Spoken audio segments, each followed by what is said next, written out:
Is there something you have learned about your dad in the course of this campaign that you didn't? Hello? A million homeless people in America. The average age being 9 years old, and I don't give a fuck!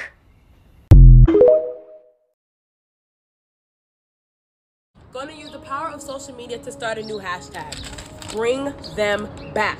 March 7th, over 250 students were kidnapped from a school in northwestern Nigeria.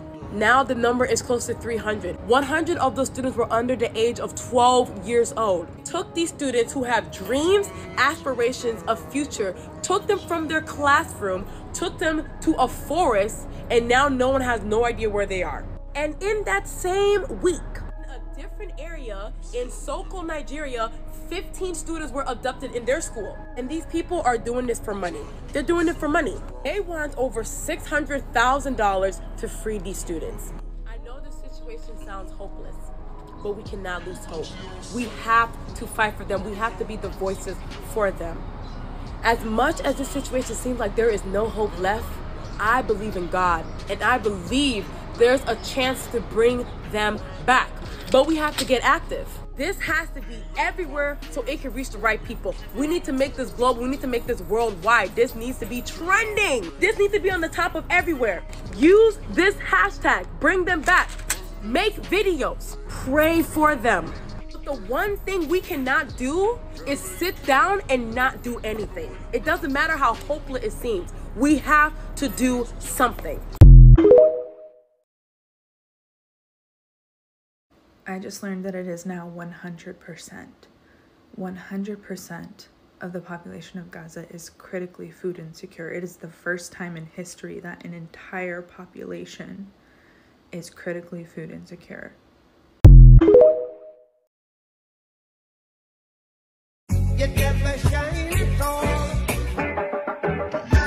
These roads of flames are catching a fire.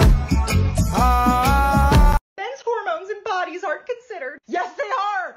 The entire world is designed around them. Did you know that women are more likely to get hurt than men if they're driving a car and get into an accident, even when all other conditions are comparable? That's because when they're doing crash testing, they put men's dummies in the driver's seat, which means all of the safety testing is done on a man's body. And when men are statistically larger, both taller and heavier, it means women get hurt. The same thing can be said for a 5-point harness. When working from heights greater than 6 feet, you're supposed to be strapped into a harness that can save your life. But because these harnesses are designed around male anatomy, women are more likely to get hurt when falling. Women are literally dying and getting hurt because men are the default. So don't even try with this shit.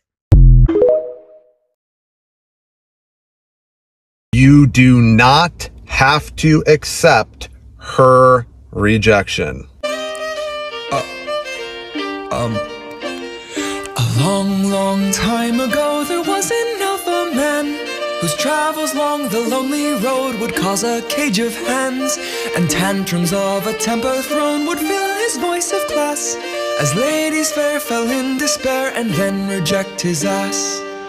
The sad alpha man was often quite disturbed, cause he believed when hearing no, the choice just wasn't hers. And like a boy he would annoy, and though she insisted, he would pester on and say, Why would you not be interested? Hey ho, simple men, you aren't owed her affection. You toss the blame all everywhere except within the mirror. When they say no, simple men, you deserve her rejection, cause you expect your disrespect to come off as sincere.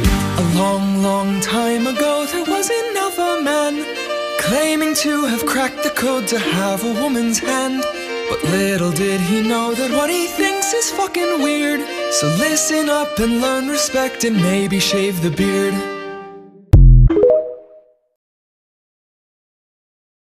Canada is proposing a new bill to make Christianity illegal, as well as punishing Christians with jail time for their faith. No, it isn't.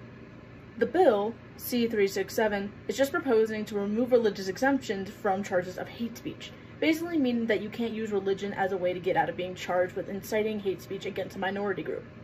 Sorry that you're not going to be able to harass gay people on the street in the name of your religion anymore.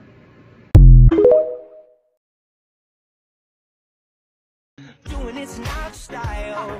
I'ma pick you up in a Cadillac like a No, it's because the women couldn't have bank accounts or credit cards. They couldn't get out. They were trapped in abusive relationships.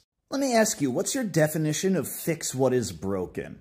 Is it just the woman deferring to whatever you say? I'm not saying that's you. I'm just asking. In your first marriage, did you go to therapy to try to fix what was broken? Did you make that effort? Again, just asking.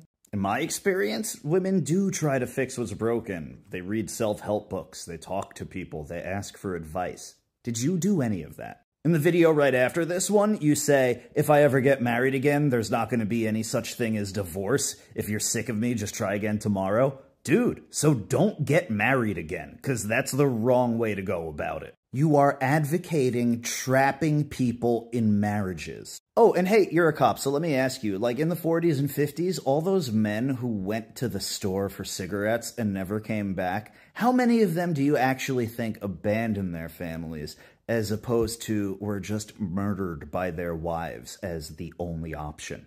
Because that's been going on for all of history. I saw this video of a guy responding to a comment, and the comment basically said, like, you can't tell me that a woman would be less intimidated by a bear than a man. And honestly, I immediately thought, no, I'd much rather face a bear while I'm alone in the woods than a man while I'm alone in the woods. Like, objectively, a crazy thought. Like, crazy thought. And my immediate rationalization for that thought is a bear can be reasoned with, which is the craziest thing I've ever thought. But it's true. When you're facing a bear that might want to maul you, there are protocols in place. You can wave your arms and yell at the bear to let the bear know that you know it's there, and they generally won't attack you. And if a bear is attacking you, you can use bear spray or even punch them in the nose, and that gives you a pretty good chance of the bear stopping even momentarily from mauling you. We don't have that privilege with men. If a man has made the conscious decision that he wants to take sexual gratification from your body willingly or unwillingly, and he has decided to assault you or rape you, you cannot rationalize with him. In my experience and in women in my life, those men cannot be rationalized with, okay? You can't, and even violence can't stop them. There's photos of men who raped women, and there's scratches, deep lacerations along their face. Their eyes have been almost fucking stabbed out. Their dicks have been chopped off. And they still continue to try to assault these women. Like, it's insane, but it's true. Men who have made the conscious decision to rape a woman cannot be reasoned with like a wild animal can be reasoned with. It's crazy. If gun-free zones work, why don't we set up rape-free zones? We do. We do. It's all of the zones. It's illegal everywhere. Did you not know that? Or are you suggesting that you think the numbers would not go up if we made it legal? Just stay in my room too long.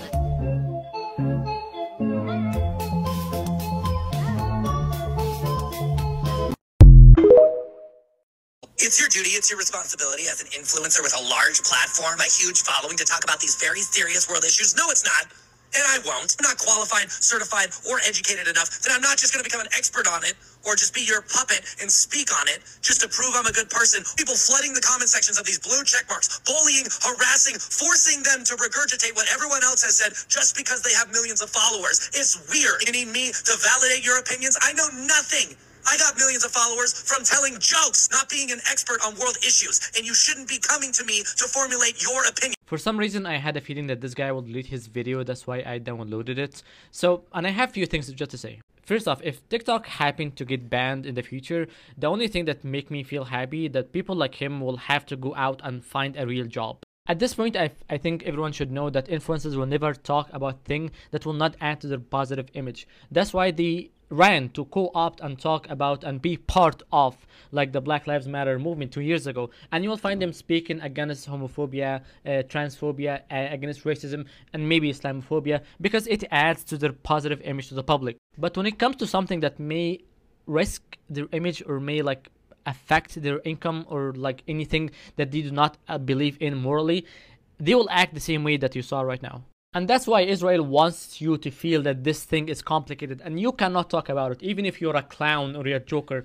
or comedian like they describe themselves. I would understand this take if it was like October, November, but we are in 6 months in and people still use this take. Like, aren't you embarrassed? But I know you're embarrassed, that's why you took down the video. It's very easy to tell that people like this never expose themselves to the content or follow up with the content that's coming from that part of the world, because if they had done so, you would find them expressing some sort of empathy. But as you saw in the video, they are very loud to tell what they think because they lack the empathy, no matter how they pretended that they're donating or like reposting or whatnot. And believe me, no one expected from people like this, like, to make like a documentary or like 5 minutes long video. Like, if they had actually like good intentions, they would have promoted some accounts that raise awareness about this issue, or like ask people to go follow these accounts, or ask people to give money to some charity, right?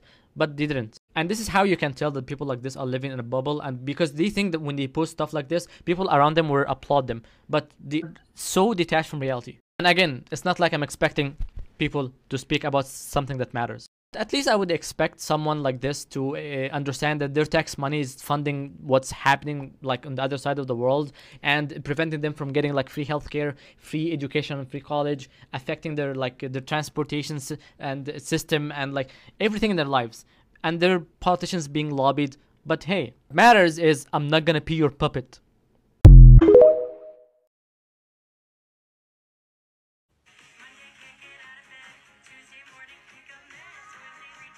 The rhetoric that trans women are caricaturing women in a misogynistic way, that needs to stop, because when trans women and trans femme people don't dress in a traditionally feminine way, when they don't medically transition, when they are not constantly performing femininity the way that society has implanted in all of us, they get invalidated, they get told that they're faking, they get clocked and harmed, they get killed. What it means to be a woman is different for every single person who identifies that way. Nowhere in this song, nowhere in any of her social media posts did Dylan say that this song was supposed to represent what it means to be a woman. The song title, Days of Girlhood, is literally referring to her TikTok series. She released this as an anniversary celebration for her 3 years of coming out as a woman on TikTok, and she had a series where she posted almost every day. The lyrics of this song is literally just her taking us through her week. This song isn't supposed to be some deep commentary on what it means to be a woman. It's literally just supposed to be a silly, goofy, upbeat, light-hearted song about what her life has been like since she came out as a woman. Well, I don't do retail therapy, and I don't take medications. Does that mean I'm not a woman?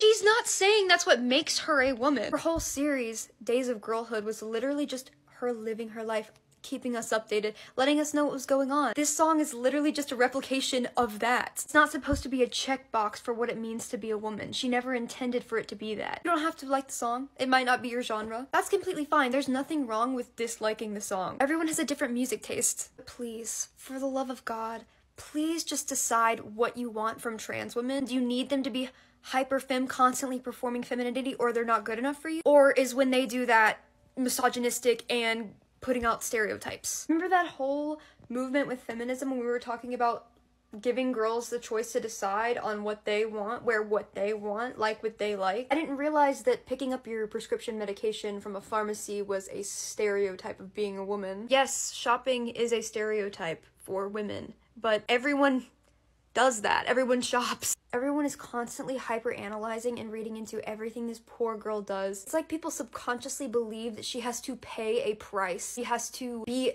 taken down a notch because she's a successful trans femme person, which is incredible. This isn't just about Dylan. This is about every single trans woman, the entire trans femme community, being hyper-analyzed and constantly criticized. This song reminds me of Kesha, Katy Perry, Rebecca Black. The lyrics are like identical to the type of lyrics that those songs have. And a lot of people are suddenly saying, well, I take issue when they did it too. One, I don't believe you. And two, what happened to normalizing letting girls liking what they like and enjoying what they enjoy, even if it's considered stereotypical? A lot of people are making videos being like, well, this isn't what girlhood's like for me. This is not what girlhood is like. But because the song's not about you, and not everything is about you, and that's okay. But look at the power y'all hold in just misinterpreting her lyrics. Because y'all misunderstood, she's getting called a predator. Again, over literally nothing. Over making a song about a series she started on TikTok, which harms nobody. The fact that you're trying to hide the fact that you are scared of people who are different from you with this guise that you're being this hero and you're being this activist for women, you are actively feeding rhetoric that is getting fellow women killed.